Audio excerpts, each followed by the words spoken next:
여러분 안녕하십니까? 황교안BC 뉴스투데이입니다. 먼저 오늘의 주요 뉴스입니다.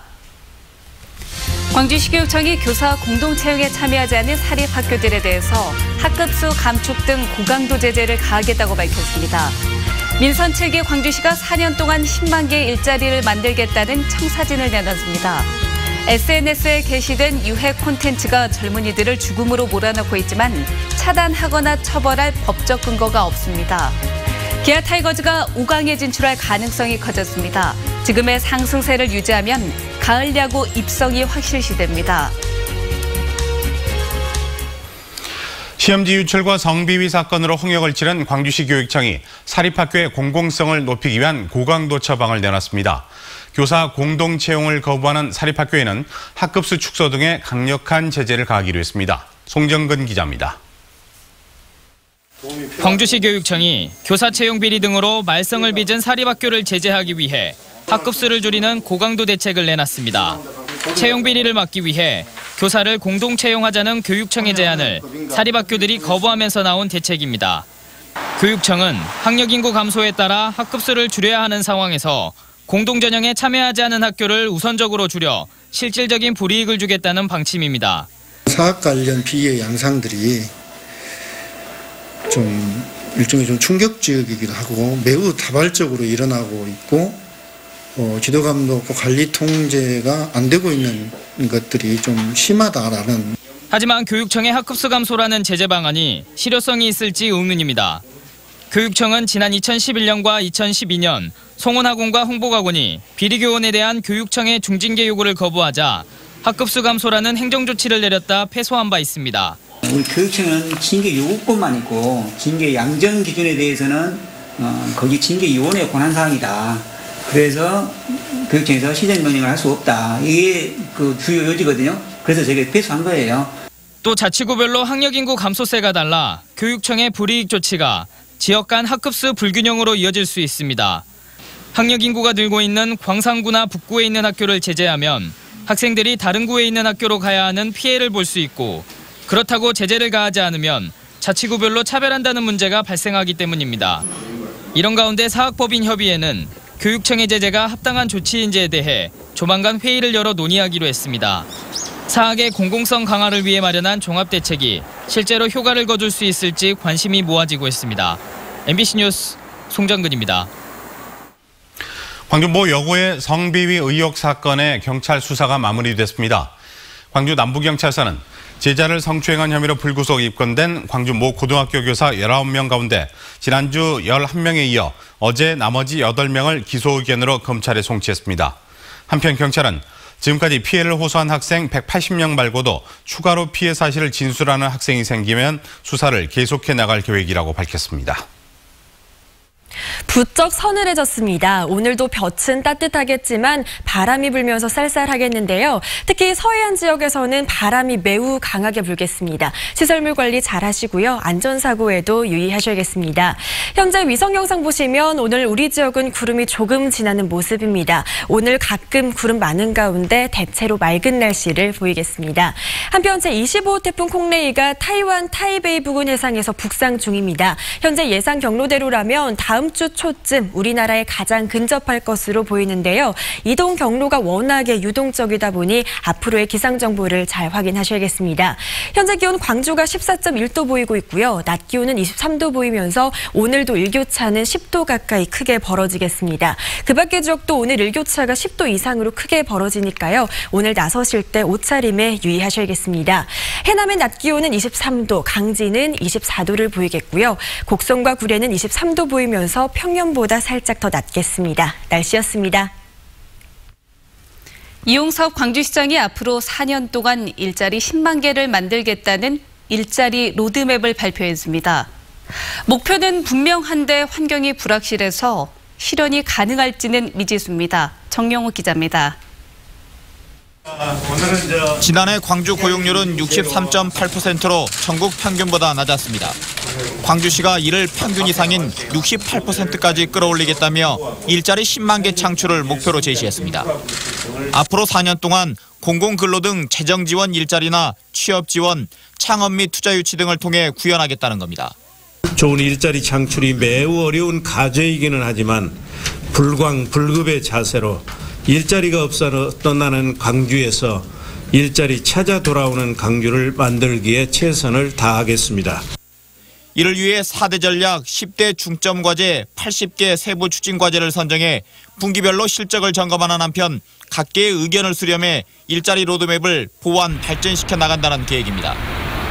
문제는 전체 10만 개 가운데 80%를 차지하는 민간 부문 일자리 창출이 광주시 뜻대로 될 수 있냐는 겁니다. 사업적 상징성이나 파급 효과가 큰 현대차 투자 유치가 노동계의 불참으로 인해 속도를 내지 못하고 있기 때문입니다. 이번 일자리 로드맵을 확정하는 일자리위원회 회의 역시 노동계가 빠진 채 반쪽짜리로 진행됐습니다. 이것을 앞으로 어떻게 이 광주라는 땅에서 구체화시켜갈 거냐, 이 부분은 뭐 광주시 또 지역 경제계, 노동계가 갖고 있는 과제입니다. 또 이번 일자리 가운데 신규 발굴은 30%에 불과하고 나머지가 계속 사업인 점도 한계로 지적되고 있습니다. 풍요로운 일자리 도시 광주를 달성하기 위해선 넘어야 할 산이 많습니다. MBC 뉴스 정용욱입니다. 광주시가 오는 23일 김대중 컨벤션 센터에서 개최되는 2018 광주권 일자리 박람회에 참가를 희망하는 구직자를 모집합니다. 희망자는 내일까지 일자리 박람회 홈페이지를 통해 신청할 수 있습니다. 이번 박람회에는 한전과 광주은행, 금호타이어 등 대기업과 공공기관 등이 참여하며 인공지능 잠 매칭 시스템을 도입해서 구직자에게 적합한 직무를 연결해 줍니다. 광주 세계수영선수권대회 조직위원회 조영택 사무총장이 국회에서 이해찬 더불어민주당 대표와 안민석 문화체육관광위원회 위원장 등을 면담하고 지원을 요청했습니다. 조 사무총장은 내년 대회가 참가 규모 면에서 동계올림픽과 비슷한 메가스포츠 대회인 만큼 총 사업비를 증액해주고 북한 선수단 참가를 위해서 당 차원에서 적극 지원해달라고 말했습니다. 이에 대해 이해찬 대표는 국비 부족분에 대해 예결위에서 적극적으로 반영하도록 검토하겠다고 답변했습니다.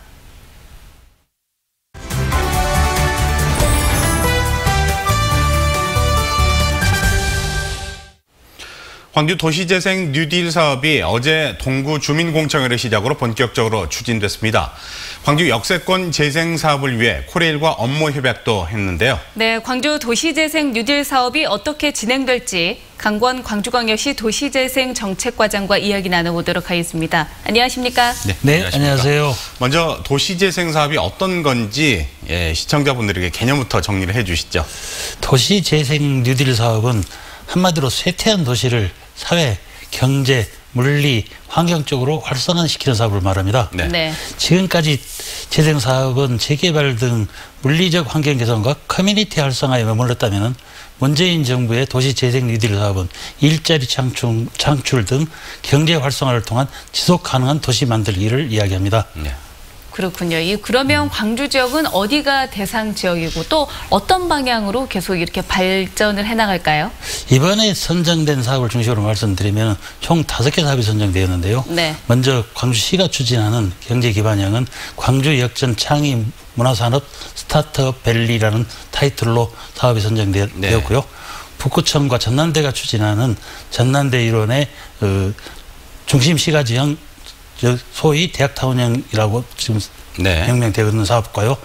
주거지 지연형, 일반 근린형 사업으로 이야기되는 자치구에서 추진하는 사업인데요. 네. 동구 동명동과 서구 농성동, 남구 사직동 등 3곳이 있습니다. 네, 이 중에서 아무래도 그 광주역에 대한 관심이 가장 높더군요. 네, 예. 저희 시가 추진한 것이고 가장 효과를 많이 내야 될 것이기도 하기 때문에. 예. 그렇군요. 어제 코레일과 업무 협약이 있었습니다. 어떤 내용인지 정리를 해주시죠. 예, 코레일과 저희 시는 지금 몇 개월이나 작년부터 쭉 해서 이 사업을 계획할 때부터 지금 협약을 해오고 검토를 해오는 과정을 통해서 이번에 우리 시가 도시 뉴딜 사업을 따오면서 본격적으로 추진하게 됩니다. 네. 그래서 우리 시가 추진하는 광주역 도시재생 뉴딜 사업에 필요한 유부지를 코레일이 제공하고 협조를 하도록 되어 있고요.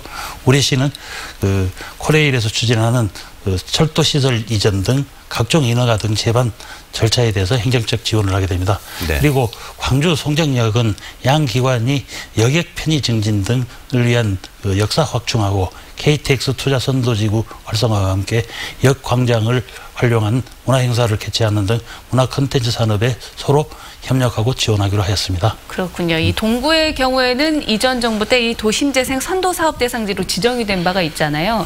이번 뉴딜 사업이 이 당시 사업과 좀 관련성이 있을까요? 네, 관련성이 많죠. 계속 이어져야 될 것들이고요. 네. 그래서 특히 이제 그 도심 기능 회복과 그 활성화를 도모한다는 데는 그 내용이 비슷합니다. 그러나 다만 지금까지 사회적 문제가 되고 있는 젠트리피케이션으로 불려지는 둥지 내몰림 등이 있는데 이게 이제 사업 지원이 끝나면은 성장이 멈춰버린 경향들을 초래하고 있었거든요. 그런데 그것들을 예방하기 위해서 주민 주도의 사업 추진 등의 사업 방식을 혁신적으로 바꿔서 일자리 창출도 도모하고 지역 경제 활성화 등을 통한 지속 가능한 도시 만들기를 강화한다는 데 차이점이 있습니다. 네. 이제 다른 구의 주민 공청회도 예정이 돼 있죠. 일정 소개를 해 주시죠. 먼저 내일 모레인 10월 4일 날 북구 지역의 광주역과 전남대의 대학타운형의 그 설명이 있고요. 네. 그다음에 서구 농성동에서 10월 11일 날 농성동 주민센터에서 열려지게 됩니다. 그리고 남구 사직동은 10월 12일 날 사직동 행복복지센터에서 열리게 됩니다. 그리고 그 다음은 의회 의원 청취 이후에 11월 선도 지역을 지정 신청을 하게 되고 내년 상반기까지 기본 설계 성격인 활성화 계획을 수립하여 본격적으로 사업이 시행하게 됩니다. 네. 아울러 정부의 뉴딜 정책에 맞춰서 우리시 도시 전략 계획을 변경해야 합니다. 이때 광주만의 독특함을 반영하고 도시 재생 뉴딜 사업을 추진해서 향후에 있을 공모전에도 만전을 기하고자 합니다. 네, 잘 추진이 됐으면 좋겠고요. 제 주변에서 도시 재생이 이제 추진된다고 하니까 부동산 가격이 또 급등하는 게 아니냐 이렇게 맞아요. 우려를 하거든요. 네. 그에 대한 대비책도 있으신 거죠? 저희들이 이번에 뉴딜 정책의 가장 핵심이 그런 것들입니다. 네네. 아까도 말씀드렸습니다만 젠트리피케이션에 대한 예방인 거죠. 부동산의 그 폭등이 우리 사회에 미칠 영향들을 고려를 해야 될 거고 둥지 내몰림 이런 것들은 정말 우리 사회에 좀 심각한 영향을 끼치고 있기 때문에 거기에 대한 대비책이 철저하게 해야 된다고 생각하고 저희들은 함께 힘을 모으고 있습니다. 알겠습니다. 네, 오늘 말씀 잘 들었습니다. 고맙습니다. 고맙습니다. 감사합니다.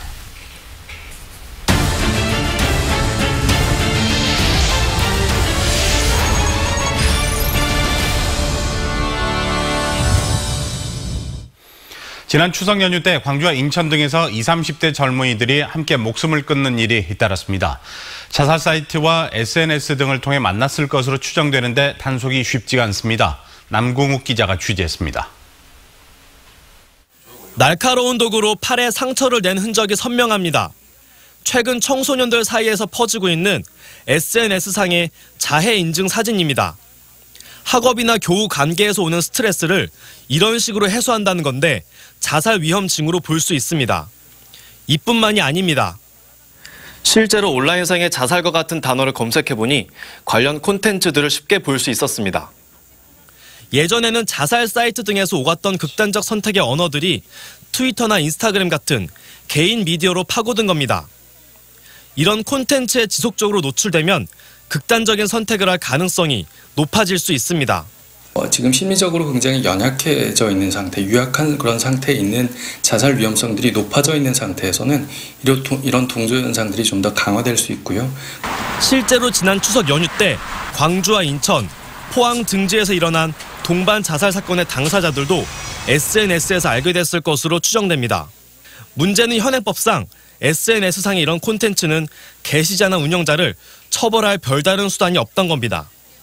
방송통신심의위원회가 자살 관련 콘텐츠와 관련해 내린 시정 건수는 작년 한 해 347건이었던 것이 올해는 8월까지만 해도 1013건으로 증가했습니다. 하지만 형사처벌까지 이어진 경우는 거의 없었습니다. 경찰에서 직접적으로 사이트를 차단하거나 폐쇄하거나 그럴 수는 없게 되어 있습니다. 관련 법이 없어서 그런 거죠, 지금. 그렇죠. 이런 가운데 최근 국회에는 자살 방조 콘텐츠를 처벌할 수 있는 법안이 발의됐습니다. 음란, 폭력, 이런 것들이 있을 경우에는 2년 이하의 징역 또는 2천만 원 이하의 벌금을 내릴 수 있다. 이렇게 돼 있어요. 그런데 거기에 자살이나 자해행위 이런 게 없는 거죠. 그러니까 그런 걸 좀 더 구체화하면서 15년째 자살률 1위를 기록한 우리나라. 새로운 미디어를 통해 퍼져나가는 자살 관련 콘텐츠를 막지 못한다면 우리 사회의 불행은 계속될 수밖에 없습니다. MBC 뉴스 남궁 우기입니다. 적절한 의료 서비스가 제공됐더라면 피할 수 있었던 사망률, 즉 치료 가능 사망률이 전남이 서울보다 20% 이상 높은 것으로 나타났습니다. 보건복지부가 발표한 인구 10만 명당 치료 가능한 사망률은 전남이 54명, 광주는 52.4명을 각각 기록했습니다. 전국에서 가장 낮은 서울 44.6명에 비하면 전남은 21%가량 높았고 광주는 17%가량 사망률이 더 높은 것으로 나타났습니다. 한편 산모가 분만 의료기관에 도달하는 시간은 전남이 42.4분으로 서울 3.1분에 비해 13배나 높은 것으로 나타났습니다. 부대 내에서 후임병들을 강제추행하고 자신의 상관을 모욕한 혐의로 기소된 20대에게 징역형이 선고됐습니다. 광주지법 제12부 형사부는 군인 등 강제추행과 상관 모욕 등의 혐의로 기소된 22살 정모 씨에 대해 징역 6월에 집행유예 2년을 선고하고 아동 청소년 관련 기관 등의 3년간 취업 제한을 명령했습니다. 정 씨는 지난해 8월 초순부터 12월 중순까지 소속 부대 생활관에서 총 8회에 걸쳐 후임병들을 강제추행하고 자신의 상관인 중위를 모욕한 혐의로 기소됐습니다. 지난달 14일 코카콜라 광주공장 앞에서 집회를 시작한 화물연대 광주지부 조합원 등 2명이 업무 방해 등의 혐의로 경찰에 체포됐습니다. 광주 북부경찰서는 코카콜라 광주공장의 업무를 방해하고 경찰관을 밀어 넘어뜨린 혐의로 화물연대 광주지부 조합원 28살 서모 씨 등 2명을 붙잡아 조사하고 있습니다. 서 씨 등은 어제 저녁 9시 30분쯤 광주시 북구 양산동의 코카콜라 광주공장 정물 앞에서 사측이 대체 인력으로 고용한 트럭의 진입을 가로막고 이를 저지하는 경찰관을 밀어 넘어뜨린 혐의를 받고 있습니다. 어제 오후 7시 45분쯤 광주시 서구 매월동의 식자재 창고에서 불이 났지만 인명피해가 없이 식자재 일부만을 태우고 15분 만에 꺼졌습니다. 경찰과 소방당국은 창고 안에서 불길이 시작됐다는 목격자의 말을 토대로 정확한 화재 원인과 함께 재산 피해 규모를 조사하고 있습니다. 기아 타이거즈의 5강 진출이 손에 잡힐 듯 가까워졌습니다. 지금의 상승세를 이어간다면 가을 야구가 확정적으로 보이는데요. 변수는 롯데와의 맞대결입니다. 박수인 기자입니다. 타이거즈의 8회 매직은 또 통했습니다. 김삼일 맞아 홈으로 홈에 들어옵니다. 이 타점적 시타, 역전적 시타를 버넌저 선수가 해냅니다. 아시안 게임이 끝난 뒤 9월 기아 타이거즈의 전적은 15승 8패. 이 가운데 10번이 역전승이었습니다.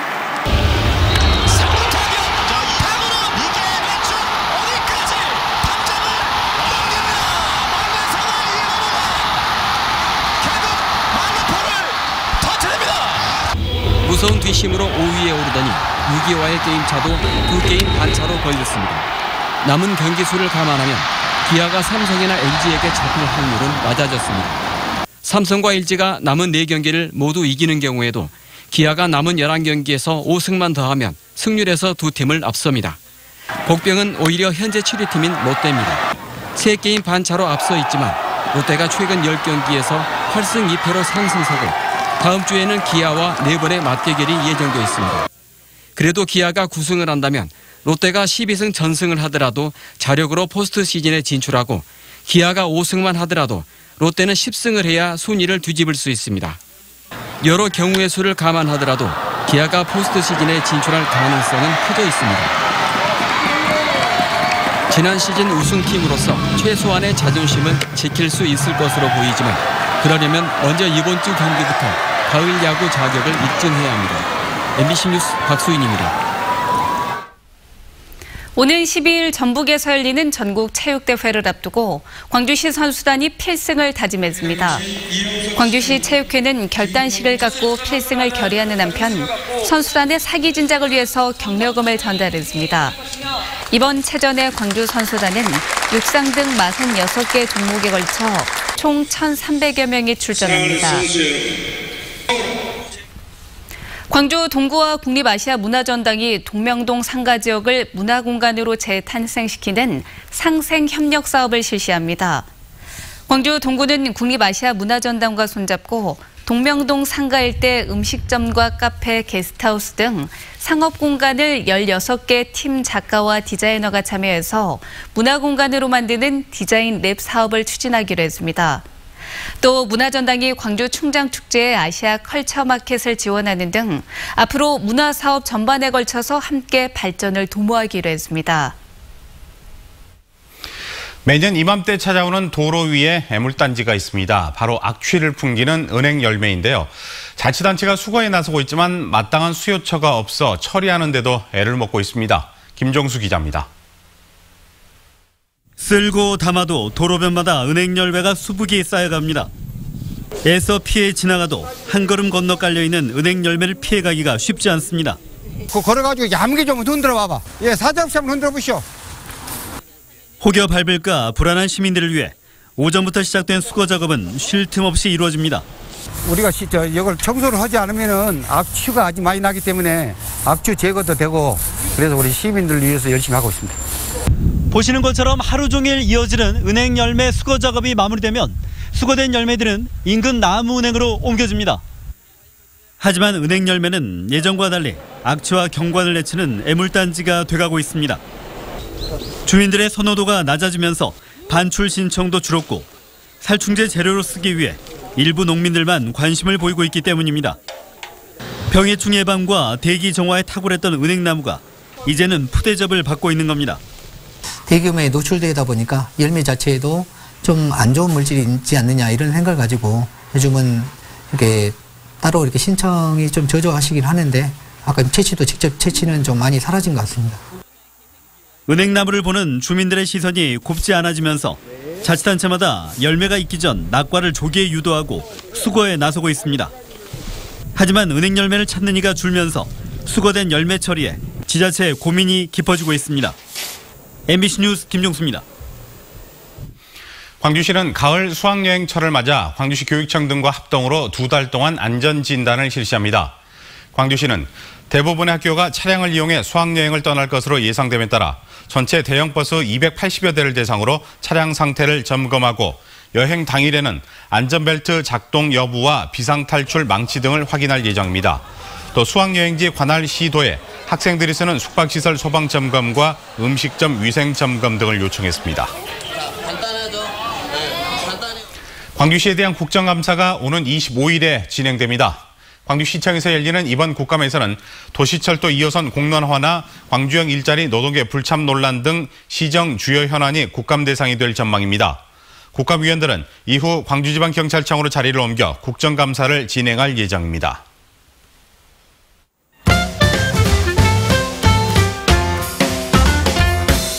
(10월 5일부터 6일까지) 양동시장 일원에서 쇼핑데이 겸 축제가 열립니다. 상인과 고객이 함께하는 체험 행사들이 마련되고요. 6일 저녁 6시부터는 2시간 동안 치킨과 맥주, 홍어와 탁주를 맛볼 수 있는 공연 행사도 진행됩니다. 행사 기간에는 금남로와 양동시장을 왕복하는 셔틀버스도 운행됩니다. 청년 예술가들의 재능을 한눈에 볼 수 있는 브릿지 디 마켓이 오는 11월까지 열립니다. 매월 마지막 주 금요일과 토요일 국립아시아문화전당 하늘마당과 구름다리 일원에서 열리는데요. 공예품 판매부터 문화공연까지 지역 청년들이 마련한 콘텐츠들을 만날 수 있습니다. 소설 서편제, 이어도 등을 써낸 장흥 출신의 작가 이청준. 그의 문학적 유산을 조명하는 축제가 10월 5일부터 이틀간 열립니다. 첫날에는 장흥 군민회관에서 작가를 회고하는 시간과 판소리 공연 등 전야 행사가 열리고요. 6일에는 지역 문학단체들이 작가의 소설을 낭송하는 시간을 가집니다. 때로는 오해를 낳기도 관계를 돈독하게 만들기도 하는 것이 말이죠. 올바른 소통의 중요성을 보여주는 현대 무용 공연 소통의 온도가 오는 3일 빛골 시민문화관에서 열립니다. 한국적 정서를 바탕으로 현대 무용을 창작하고 있는 광주 현대무용단이 무대에 오릅니다.